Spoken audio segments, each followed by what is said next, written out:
Okay,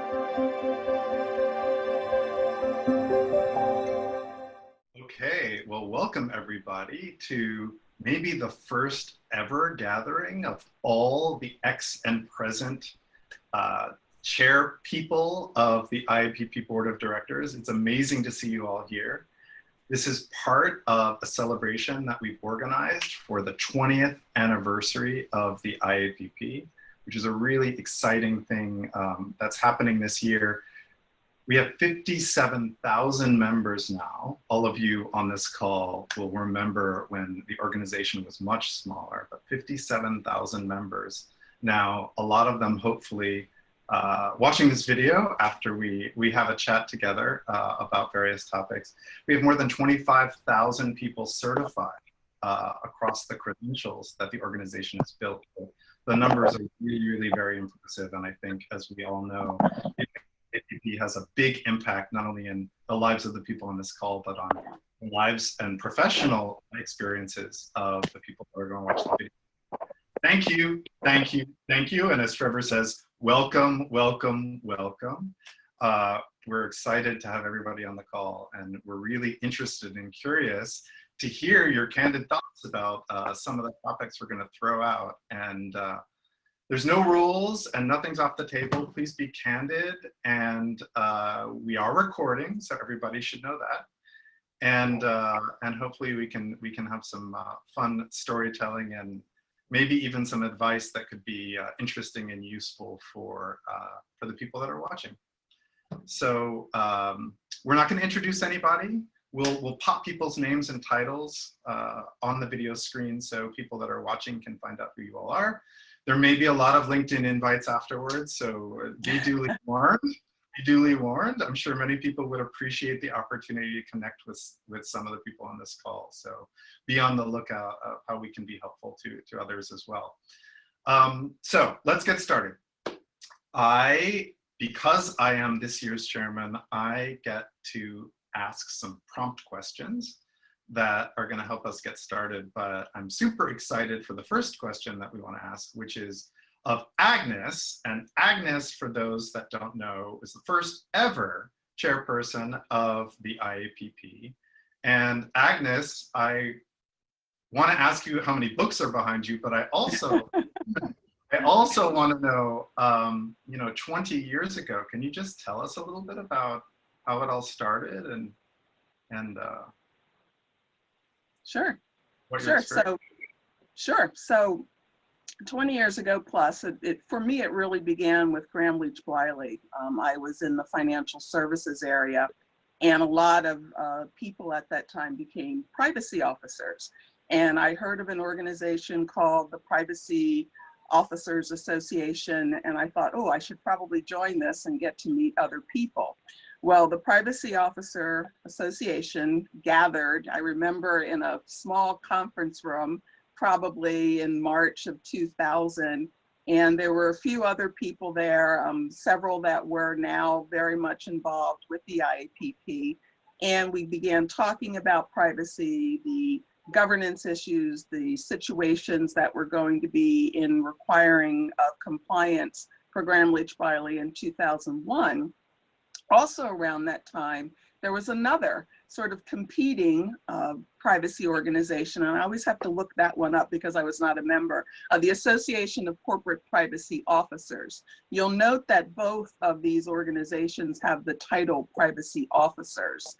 After a while, after the meetings went from about 35 to maybe 75 people in total, fast forward till about 2002, there were a lot of discussions about bringing the two organizations together. Why should they compete with each other? Let's have one and grow it and create a board, create an organization that could govern it.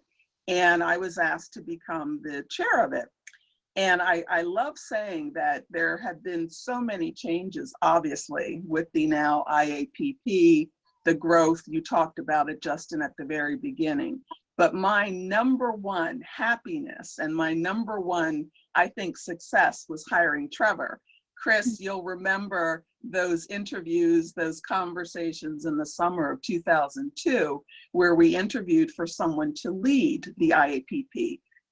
We had a consulting organization that did a lot of the behind the scenes that really kind of led us. And we thought, we're now this larger organization, we need an executive director. So for me, the best hire ever after all of these years, I would have to say, was Trevor Hughes, who now leads the IAPP. That's my initial story. Well done. Well, you deserve a lot of credit, I think, and we're certainly grateful for that foresight. I agree with Sandy there. So Chris, were you part of you were part of the original posse as well? Indeed, yeah. I remember, as Agnes does, the early formation meetings in the March of whatever it was, 2000, long time ago. I remember it was a cold, rainy kind of winter evening, and we all met in some conference room. Sandy, I think you were there as well, and Harriet Pearson and a bunch of others. And, you know, here we are, plus 20 years later, you know, going strong and at levels I would have never imagined back then. And just to echo Agnes's comment, I do indeed, Agnes, remember you and I think Vince as well, interviewing candidates for the executive director position. And we could not have made a better choice than Trevor Hughes. I've always said that much of where and what the IAPP is today is in large part due to Trevor's leadership, his foresight, his entrepreneurship, his pushing us to be more more aggressive and more proactive in everything that we do, which kind of leads me to one of my fonder memories is my time as chair, and that was the introduction of the CIPP certification program, which I think was really a defining moment for the profession and for the IAPP. And those were still fairly early days for the IAPP. We were still in many ways getting our legs under us as an organization. And I remember when Trevor brought this up and I thought, oh, geez, we're just getting a little bit of financial stability and sort of figuring things out. And maybe we should just go a little slower on this. And, always keeping his eye on the prize. I remember Trevor saying, if we don't do it, who else is going to do it? And I think he was absolutely right. It was the right move to do. So anyways, in the fall of 2004, in New Orleans, that's the conference that used to be referred to as the Academy, was the launch of the inaugural CIPP exam. And I remember that distinctly. New Orleans, of course, is a very memorable place to begin with. But anyways, proctoring the first exam was Richard Purcell. And Richard shows up in a full old-fashioned nun's outfit, head to toe, costume on with a yardstick in his hand, and just added a bit of levity to the whole event. And, many people taking that certification exam hadn't taken exams in a whole bunch of years, so there was some anxiety there for sure. But then I recall afterwards flying back from New Orleans and running into two people in the BWI airport who had taken the exam and thought that it was important that I understand all the things that were wrong with that exam. Double negative questions, poorly written questions, everything else that happens with a brand new certification exam. And then on the way home, I listened, which was about an hour drive for me from BWI airport to my home. I had numerous messages from other test takers who also felt it was important to share the feedback on that exam. So anyways, it has come a long way, baby, in terms of certification, and it was absolutely the right move at the time, for sure. And here we are today, as Justin, you mentioned, 25,000 plus CIPPs or variants of CIPPs around the globe. So a real testament to the profession and where this has come over the last 20 years. Can I just take a quick straw poll from everybody? How many people on the call have ever been approached with someone complaining about the unfairness of an exam or a question? Or show of hands?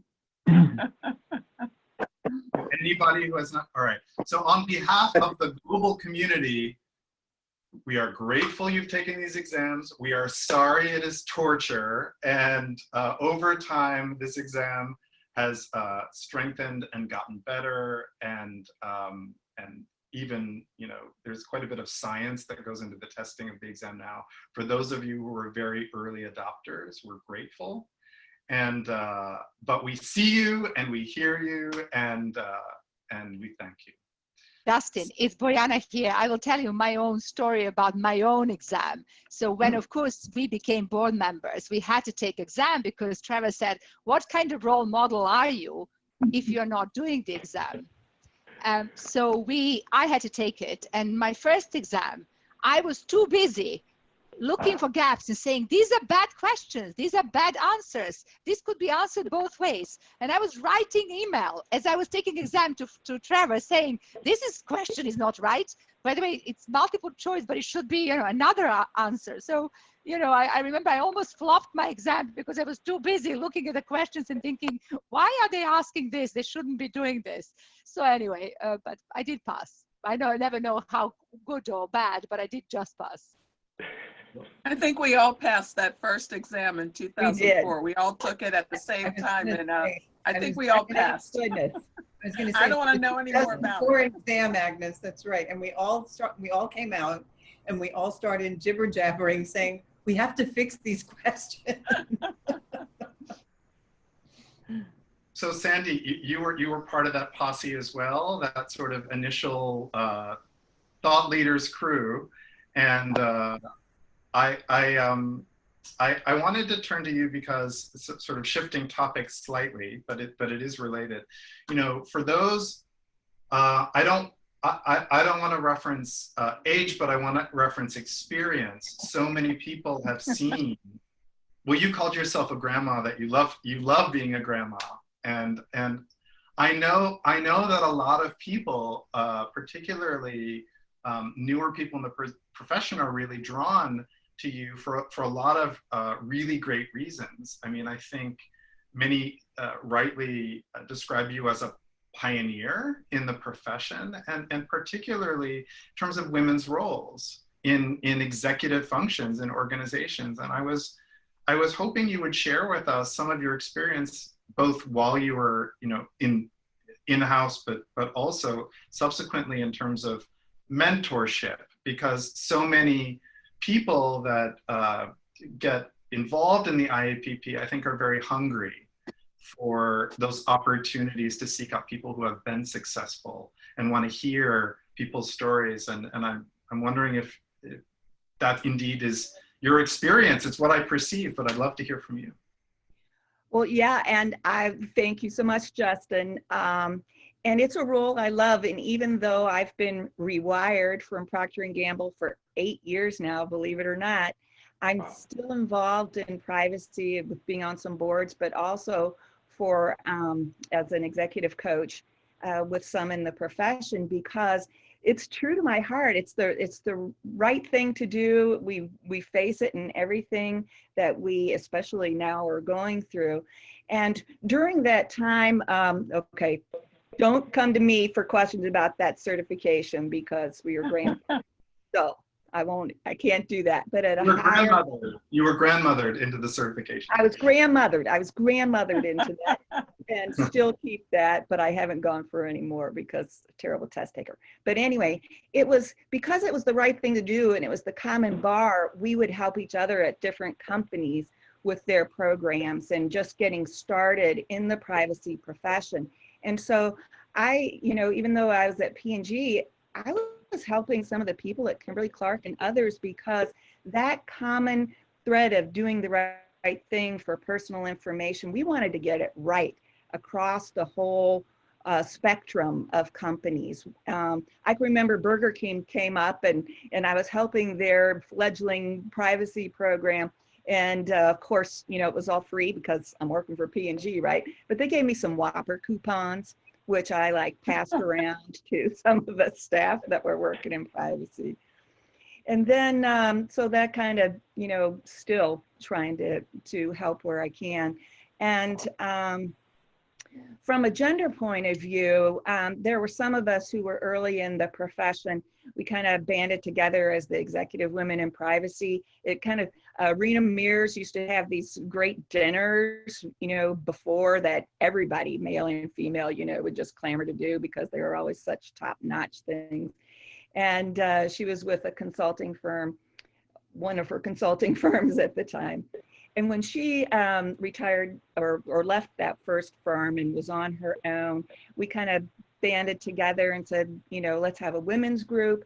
That kind of grew. And then we worked with the IAPP, and then they started the Women in Privacy. And so we kind of handed that back off, but there was a lot of mentoring going on in that, especially for women, to bring them in and grow the profession. And I can remember one of the crowning achievements after I had rewired from P&G, came back for the celebration of the survey that IAPP does every year, showed that there were 50% women. So the fact that we had hit that bar of 50-50, and you know, the salaries were pretty much like in line. It's like, wow, what profession can really claim this, you know, where women have an equal set, you know, seat at the table there. So I was really proud of that moment.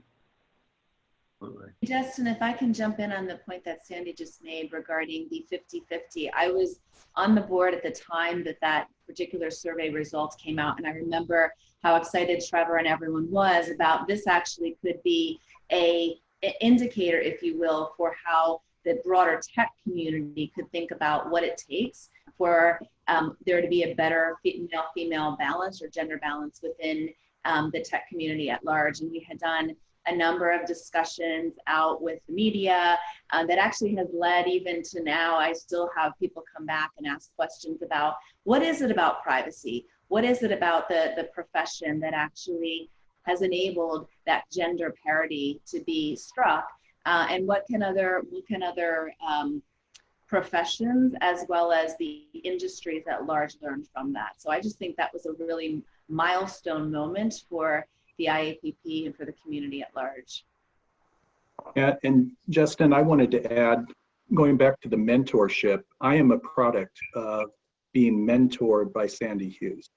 And it was more important to me in my career than just about anything that I can think of. And even today, as I think about the pillars of my program, they root back to Sandy. When I came into IAPP, we're at 5-year, so 15 years. And the first week that I took over at that time at HP, we had a major privacy incident, a very visible one. It was around pretext. And that week I got 2 phone calls, and they were both from mentors that proved to be invaluable to me in my career. One was Sandy, in just offering to help me through that process. The other was Trevor Hughes, really helping to give me a bit of cover as we worked through the incident. So I'll tell you, Sandy has probably been more influential to me in my career than any other person. I love her dearly. And still today, the concept she came up with that she put in place at P&G in the early years still proved to be correct. I think that so much of what she did really created the foundation that many of us have benefited from. So Sandy, thank you for that. Thank you, Scott. And Justin, don't shine. I have this red face right now, so I feel really embarrassed. I was going to say, congratulations, Sandy. That's amazing. It's awesome. You should feel great about it. You know, another really influential person and someone who's been a mentor to me is Joanne Stonier, who's on the call. I don't want to make you blush or anything like that, but you are. But I was very lucky because my first couple of years on the board overlapped with yours, and we got to I got to observe a lot of the sort of the leadership style that you brought, but also I really learned a lot about networking, and that's something that is so important for all of the members of the organization. And I think a lot of networking in the IAPP does happen around physical conferences, certainly in the past, but also in other venues and regulatory environments. And I would just love to hear from you, given the experience you've had and the successes you've had, you know, what kind of advice do you have for the members that want to follow in your footsteps?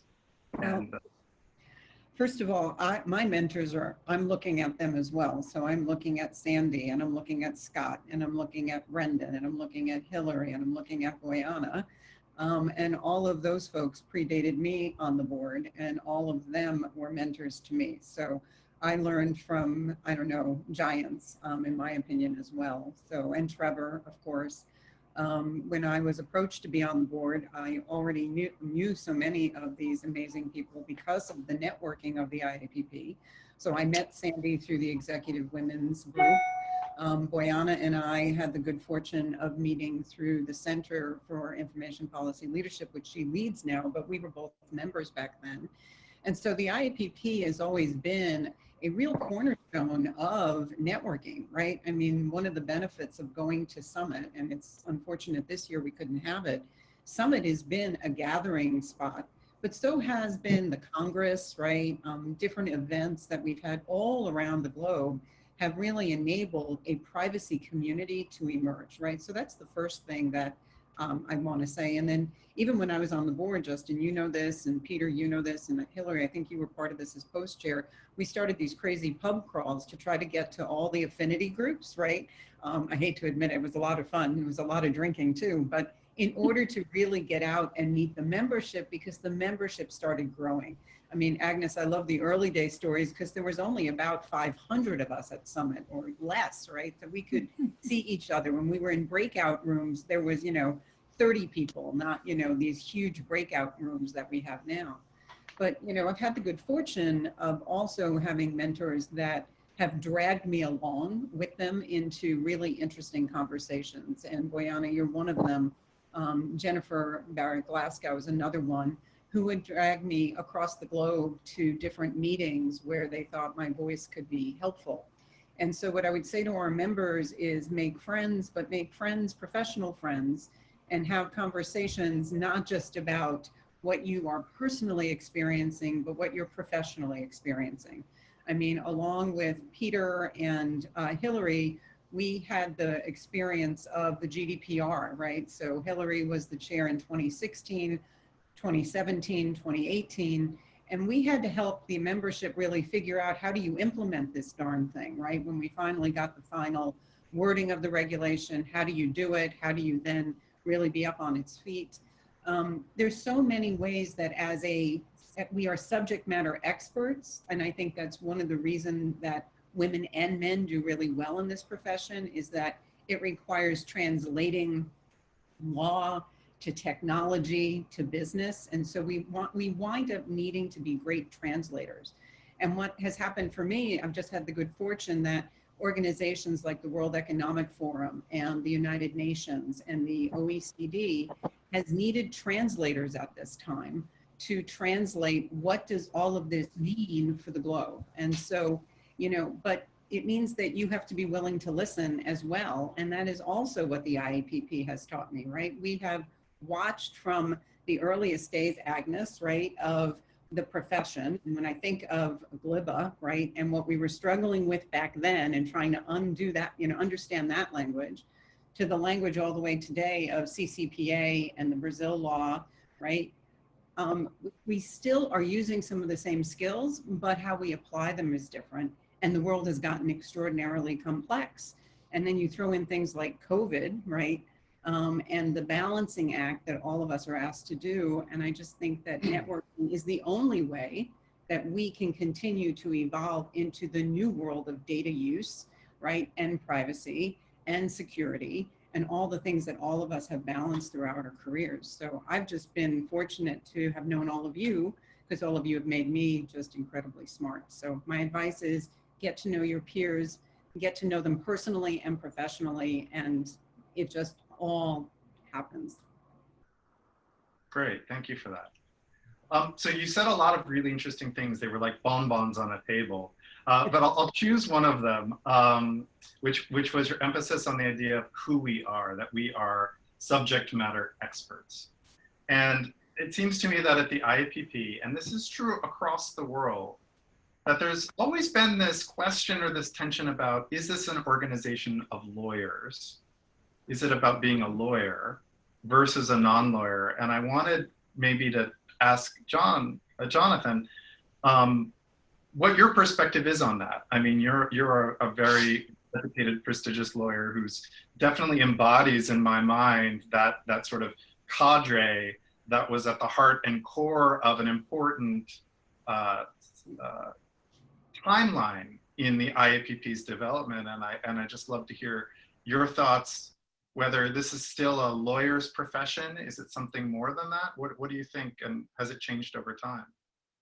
Well, I think you're absolutely right, Justin. That has been a perennial question for the organization and also within the departments that we've all been in. What role do lawyers have and what role do non-lawyers have?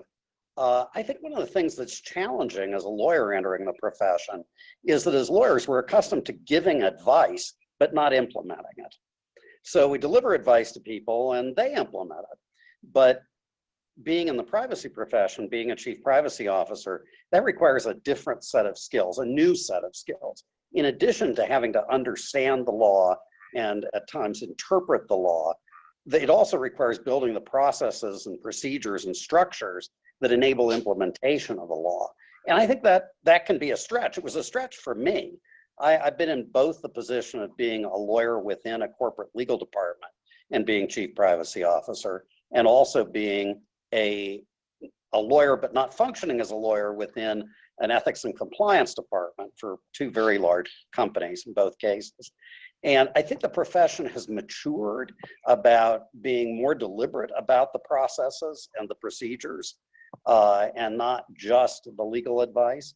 And I think the IAPP has done a very good job in its programming also of addressing both of those things, of making sure that our programming covers what is the law, what does it say, what do you have to do, but then also how do you implement it? So conference sessions and the publications and various other things I think have served that need well, both for the lawyers and for the non-lawyers.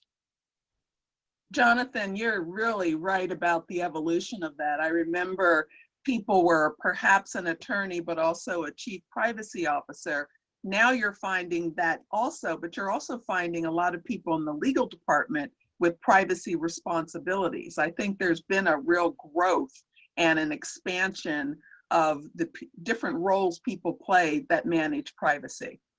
And I think also it takes those different roles to manage it well. I've had people on my team who are formerly bank auditors, IT auditors at banks, and that is a great addition to any privacy department because they have a set of skills that lawyers just don't have unless they did that in a prior life.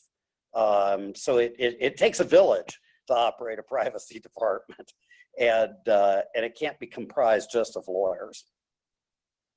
I don't know if you all remember. I don't know if you all remember. Trevor used to have that slide where he would show the brain of a chief privacy officer of DPO, which was, you know, the brain which consisted of many different aspects and skills.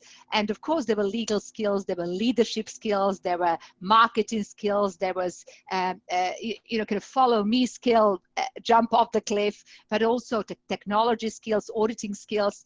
Joanna, I will never forget when we were in Hong Kong, you were talking to that audience of Hong Kong privacy officers, and they said to you, the chief privacy officer need to be, and you said they need to be a storyteller. They need to tell a story to get people behind them, right? And I think it is totally true. We need to resurrect that slide with that multi-functional brain. And then when I was presenting, I used to say, no wonder there's so many women like that, chief privacy officer, because only women's brain can have so many different aspects. But I'm not going to say that now, okay? So everybody can be a chief privacy officer. Oh, well, on that note, not a lot of people realize that the brain example that Trevor took was actually Brendan Lynch. So that was his brain, and Brendan sort of emerged as the poster child for this more mature privacy governance program manager, village leader, chief. And Brendan, you've had and continue to have a really important career as a leader of many people and many processes in rather mature privacy organizations, even for technology companies that have a reputation of being less mature than other sectors. What's your take on this whole lawyer and non-lawyer trajectory for the IAPP and how it's matured over time? Yeah, it's great. It's certainly, when I think about my career, I got into the profession over 20 years ago now through business consulting, then went into a various tech companies. And I've benefited from many of the folks on this call from a mentoring perspective. As a non-lawyer, you know, I've received a lot of mentoring from lawyers, and that's been really helpful to balance that out. But I do think that's one of the amazing things of this privacy community and the IAPP as the organization that supports it. Yes, legislation, regulation plays a big role in what we all do, but we're seeing many enlightened organizations now also, they're going after bigger goals than that, right? People are going after goals of building trust. They're going after goals of enabling responsible data use, but in a more robust way, and privacy playing a much more supporting role for that. And managing risk to people, you know, managing risk to individuals as well as managing risk to companies. And if you do a good job against all those objectives, arguably the regulatory compliance almost comes along for free because you've put in place a comprehensive program. But the other aspect of it that I find, you know, fascinating today is the number of types of professions coming into the privacy world. The amount of privacy engineers, you know, there's privacy operations is a much growing field, particularly in the larger organizations. And so that's something that I think it's been impressive to see the IAPP cater to that right from the beginning. You know, I was involved in that first certification committee. I was, when people are raising their hands about, you know, exam questions, I was thinking, gosh, I remember in the first CIPP, there was actually a web privacy section. And I had the pleasure of writing some of those questions. And I even there were case studies there where I'd, you know, you had these various roles of somebody did this and somebody did that, and what do you think? And I used my parents' names in that. That lasted a few years before the more professional testing people came along and for some reason removed my parents' names from the text. Sure. But generally speaking, yeah, I think there's a wide range of opportunity for many people of many backgrounds to really have an important role in privacy going forward.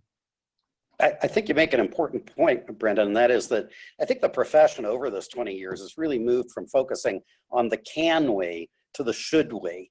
Right. We've moved from is it legal to is it consistent with the values of the organization of which we're a part, and we've been required to be observers of the broader sort of privacy environment and bring it back to our organization to interpret and apply it, and it definitely transcends merely the law.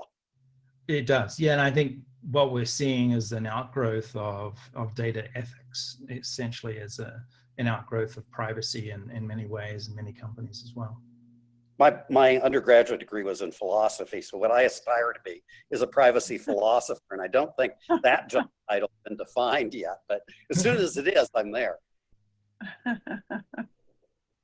Well, it's a nice jump to Hillary, because Hillary, you and I were talking about your experience and your focus on not just ethics and policy in technology, but the role that technology has played and continues to play for our members in helping them execute against some of the expectations of a more mature, modern privacy program. Can you talk about some of your thinking and your journey from the roles that you've had into something that's very technology tools, and also the importance of vendors, you know, in the IAPP community? There's been a proliferation of tools and solutions that are becoming indispensable for privacy practitioners to rely upon to achieve expectations of GDPR and other more mature programs. I'd love to hear your thoughts on that. Oh, thank you, Justin. Well, it's been so fascinating to listen to everyone talk about the history and evolution of our profession, and IAPP being at the center of enabling us to all grow as leaders within the organizations that we have been part of, and transitioning, if you will, from, in some cases, serving in a legal role to one that's more operational. And I'll just go back a bit to my own journey.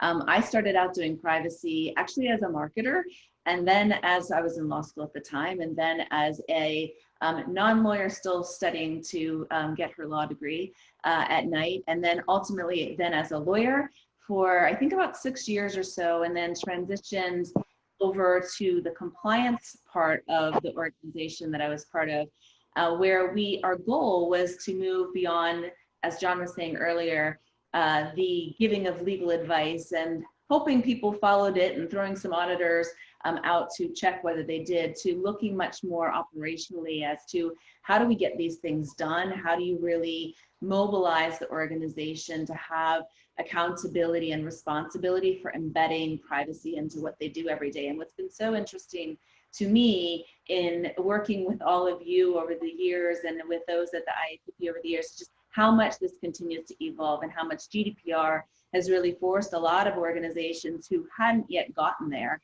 and maybe we're really only looking at privacy at a cursory level, to look at how do we make this part of the fabric of what we do. Because in many respects, that accountability principle they added in there, you now have to, at least for those organizations who are moving past the bare surface level of compliance. So it's been interesting. As most of you know, in 2016, Scott and I had been talking a lot about technology. I think, Scott, the first time I heard you present about the technology approach to privacy was, correct me if I'm wrong, I think 2009, 2010 timeframe. You were back like the early innovator, thinking about the fact that you can't do this stuff well across your whole organization if you're trying to rely on email and email. It just doesn't get you there. And I still remember the tool that you had built in-house at HP, demonstrating that. And I was talking to folks at the time about how to use an basically a documentum type repository to manage a lot of what we were trying to do with respect to annual safe harbor compliance verification, and it just didn't quite cut it. So fast forward to 2016, I remember we were talking about technology in the profession and what could be, and we had tried a bunch of different ways, many of us, to implement technology within our own organizations. And I had been talking to Trevor about that year's board retreat, and we were approaching a lot of different topics, and one of the topics that we had agreed upon was, how do you get privacy to scale? And this was in anticipation of GDPR and all the obligations organizations had around not just the compliance as a general matter in terms of the principles, really getting in and like, how do you show you're an accountable organization, whether you're a controller or a processor, how do you implement all these things, especially in light of all the fines that people were concerned about. And that's when, in my view, we really needed to have a conversation as an IAPP community, starting with the board and the staff, about technology. And I still remember that day, and we went around the room, and there are a lot of different ideas. We had a fire starter conversation, and I walked out of there and I'm like, you know what?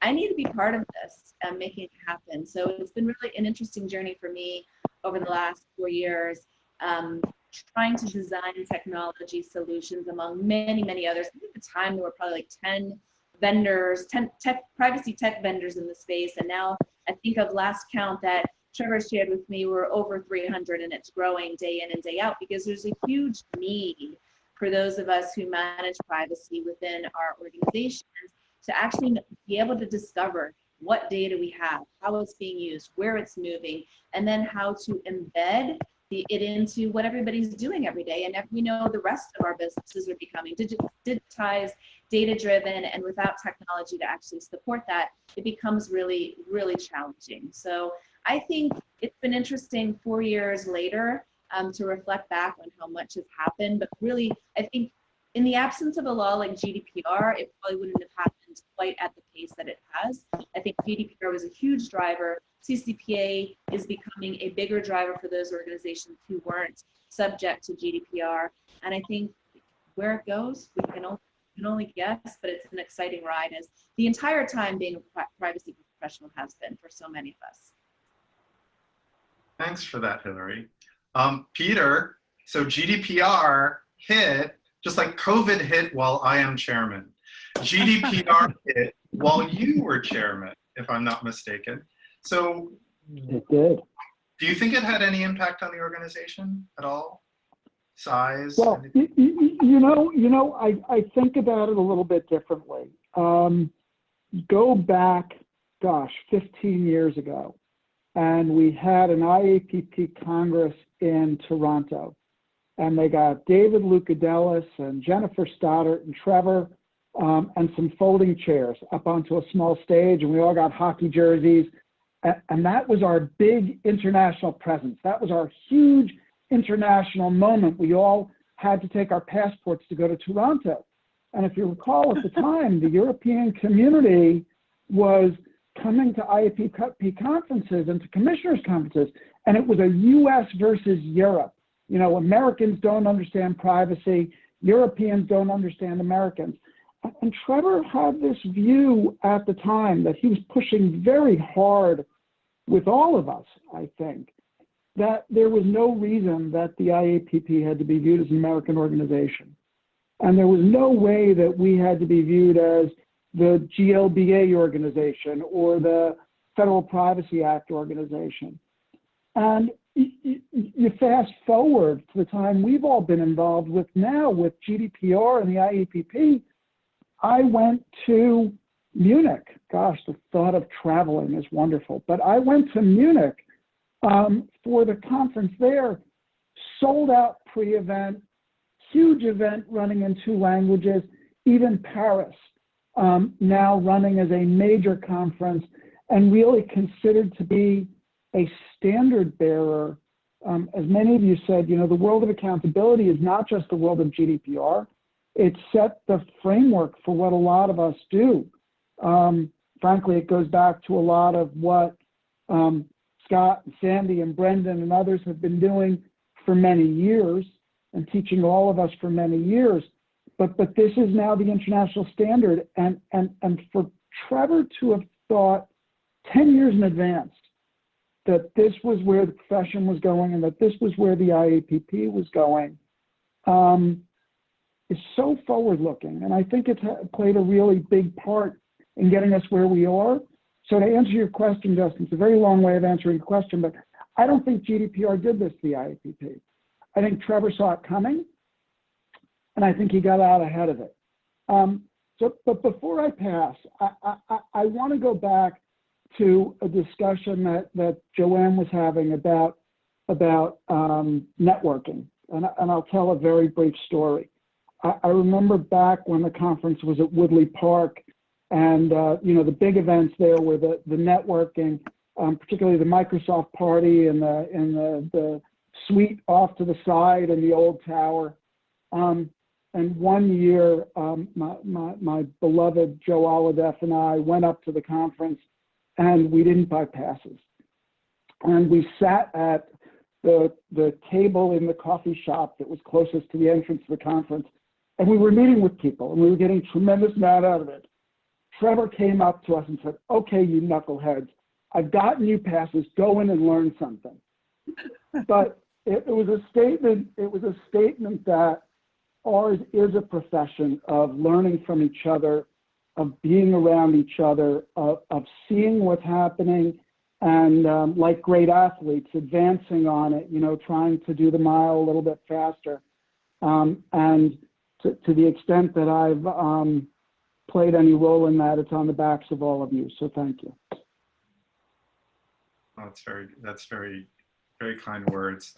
And I'm actually super happy that you mentioned Canada. Unfortunately, one of our former chair people was able to join us briefly and then had to leave. Jeff came up through the ranks of the Canada chapter, but it's a good segue to another big area that I think characterizes the experience of an increasing number of our members, which is this issue of the IAPP being headquartered in the United States. There's a lot of American figures, including on this call, that have been leaders of the organization. And there's been a significant amount of growth outside the United States. And Boyana, I would love to open the door to hearing, you know, your reflections on that change as well, because it's certainly something I've been personally very focused on as somebody who's based in Hong Kong. But I'd love to hear your thoughts about this whole international flavor of the IAPP over time. Thank you, Justin. And you all know I used to joke a lot about the fact that I was the I in the IAPP, because it's true, when I came on board, to the board, it was 2008, I think, 2009, you know, it was, the organization was perceived very much as a US focused, but Trevor had bigger ambition, and I think he was totally right. And you know, yes, I was maybe a token first European on the board, and first international non-US person, but look where we've come now. So I can't think of another profession or area of law which is as global in its nature as privacy. And there is something special about the international aspect of people who we meet as well. They're all drawn to this privacy for the same reasons. It's a little bit like doing postgraduate or being in a sort of like-minded people, you know, at some kind of meeting or conference. There is really a special camaraderie about this international group of people who all feel the same, yet they all come from very different backgrounds and very culturally view privacy very differently as well. So in today's world, although globalization is not very fashionable, and in this post-COVID world, in fact, we will have deglobalization, I think we are just going to see more of globalization of our privacy profession. Data is flowing and will be flowing. Solutions to privacy will be flowing, technology, best practices as well.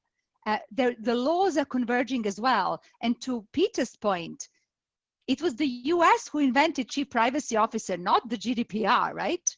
But hey, now we all have data privacy officers and chief privacy officers. So I kind of think that with technology being global and digitalization still coming on, accelerating after COVID, we are going to see even bigger explosion of international in the IAPP. And in those days, of course, it was Europe, but today it's Latin America. I mean, that's where things are moving. Everybody's now interested in Brazilian data protection law, in the changes in Argentina. There's this new army of privacy enthusiasts and privacy officers coming from there. But the same with India and Asia as well. Justin, I know you're in Asia, and it is exciting to be there because some of the best solutions potentially for the accountable AI or machine learning may be coming from some research and development labs in China or Asia, as well as perhaps US and Europe. So we really need to keep focusing on growing this profession and really learning from each other as much as possible. I wanted to kind of remind, you asked us to think about interesting point, that the world really is very flat when it comes to privacy. So when I was hoping, in my job at that time, I was heading privacy at Accenture, I was hoping to look for pay rise, right? And I knew that, in fact, there were some amazing leaders out there like Harriet Pearson, Nola O'Connor, and I knew that they were sort of earning more than I did. So I reached out to them, right? Out across the Atlantic, because of course salaries were bigger in the US. We knew that, but there was no survey data, but we knew that was the case. And I said to them, look, I need to do something about my own salary, my own position in the company. What can I do? What kind of benchmark can you provide me? And you know, they provided that. And isn't that amazing? You know, that sort of camaraderie, that sharing of information, very personal as well, to help me actually get ahead in my own role. And I think and this was done across the Atlantic, across the borders. And I really hope today's privacy officers that are emerging in Asia, Latin America, in Africa, I hope they reach out to all of us. And I hope we also reach out to them, because they're going to be finding new ways in which they're going to be delivering this accountability, this new compliance, much different than perhaps ours were. So I kind of love that cultural diversity about IAPPs, and I really do hope that grows as well. And my last point of a kind of leadership lesson that I have learned through IAPP, when I was approached for the board position, it was a really busy time in my life. Personally, at home, I had 3 children. I was just promoted in a senior role at Accenture, and I had a lot on. And Nuala and Trevor came and said, you know, we'd love to have you on the board. And, you know, next year you're going to could you be the vice chair? Because next year you could become the chair. And I sort of said, no way, I cannot possibly take this on top of everything else that I have got. But hey, how wrong I was. And I said, no. And they said, no, but you must. I took that leap of faith saying, yeah, you know, I'm somehow going to manage another role on top of 15 others that I've had.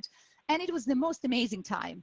And I'm telling you this story because I want to make sure that everybody who is listening to us realizes the potential that this international community of privacy people has got, you know, so much to give you, so much to help you with. So please never be shy to kind of take away the helping hand and the reaching hand. And if you look at some of the leaders that we have amongst us, you know, Joanne, you are one of the leaders who has transcended privacy, is now Chief Data Officer.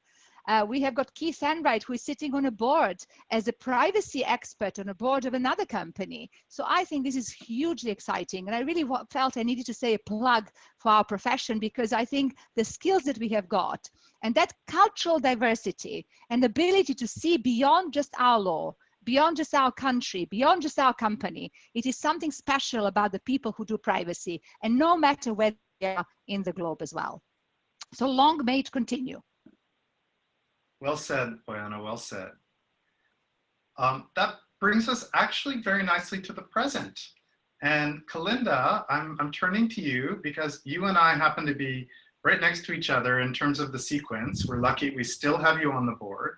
You are the outgoing former chairperson, and you lead our nominating committee for the coming year for the board of directors, and you've been a really important leader in the past several years cycle. On this point of diversity, I feel like that is a very important, it's not exclusively important now, it's always been important, but now it is something that is getting radically more attention than I think it did even in the past few years. And I wanted to hear your thoughts about that. You know, we're talking about it now as a board and as an organization, and the importance of diversity from lots of different perspectives. Bojana touched on diversity from an international and cultural perspective. Earlier, Sandy was talking about gender. What are your thoughts on the kinds of diversity topics we need to be tackling as a profession now? Well, thanks so much for that, Justin. And I think one key part of diversity, as many of you who've watched this would have seen, is that of the mothers that I see in IAPP, and my daughter, who has continuously run back and forth throughout the call. One of the things that really drew me to this community in the early days was the fact that it was so diverse in reality. I think one of the things we often forget is that 20 years ago, outside of you know, maybe the healthcare and financial industries, there wasn't a lot of space for privacy, and there was a view of the fact that, like, we'll pass it off to whoever's willing to take it on. I was one of those rare birds who got interested in it in college, and so when the IAPP, when I learned about the IAPP, it was like Bojana said, like coming home. It was like graduate school. There's all these people who are actually talking about the same issues, and I think that sort of beginning for our community of a lot of people who were on the outskirts of things, were just trying to find this unique kind of carve out within the law where it balanced fairness and ethical issues and things that we all thought would eventually, as technology has developed to where we see it today, give people the ability to control their data and their lives. I think it brought about a very diverse group of people. And I think that is one of the benefits of our community is many of us are tied by this desire to do good, by this desire to see technology have a version of itself that allows for people to have freedom and protection, and for it not to be used in a bad way. And that brings together just a wonderful group of people from globally, internationally. I think I feel very special being the first East Indian to be on the board. I think the fact that we have so many women as well in this profession is something that made me feel, quite honestly, 20 years ago, like I could be somebody in this profession and rise up in it. So I look to all the faces on this call and just think, I can't believe I'm even amongst all of you, because I remember My first IAPP conference in 2006, going and seeing many of you and thinking that, oh, if I could get them to talk to me, how exciting. So I feel very special to be on this call and to be able to say what a wonderful profession we have that allows you to focus on values and ethics, and still be a woman who can succeed and not feel there's any limits on it, as well as a mom, quite honestly. I sit here in my kids' playroom, and I think similar to Boyana, when I was first approached about the board by Hillary, one of my concerns was I had a newborn daughter and how would I manage it? And now she's 5 and running through my calls, and I'm so glad I took it on and that I've had the opportunity to do this. Thanks for that, Kalinda. And it's also a reminder, I think, you know, as we close out the hour that we had together, which is really unique. And I'm excited that the IAPP was able to make it happen, even if we have to do this in a virtual environment. It's the 20th anniversary of an organization. And I think as we've seen, even in talking to one another, it's a mature enough profession that we actually have generations now, where you can see new people entering that, you know, maybe never worked with or met some of the really, really senior leaders that came before them. I remember job applications, you know, or even posting jobs that people could apply for, and you would ask for somebody that had 10 years of privacy experience. And that was a silly thing to ask for because there were so few, you could count them on one hand back in the day. And now that kind of maturity is actually becoming possible in the recruitment cycle. And so I think this idea of generations after 20 years of experience and many more years ahead of us is an exciting one. And it's one that's inclusive, where instead of being an exclusive club of insiders who talk to themselves, the IAPP, and one of the things that I love about it is that it's expanding in its inclusiveness of technologists, of lawyers, of auditors, of accountants, of new workforce members, of job transitioners. It's just, it's a path that so many people can follow. And for the people that took the time to watch this video and listen to, in particular, some of the village elders that are here to help, professional village elders, I think it's an exciting time for a lot of people, and I hope everyone enjoyed hearing people's stories and anecdotes. And I want to thank you again on behalf of Trevor and the IAPP and all of the membership for the time that you took to join us today. And Justin, yes. just quickly before we end, can we just have a toast to the IAPP as well as Trevor? I think we've heard so many times from each of us talking about Trevor's leadership. I was jotting down forward-looking, bigger ambition, entrepreneurial. I think we're also here today from a lot of the work that Trevor did as a leader. Cheers. Cheers. Cheers. Cheers. Cheers. Congratulations, Trevor.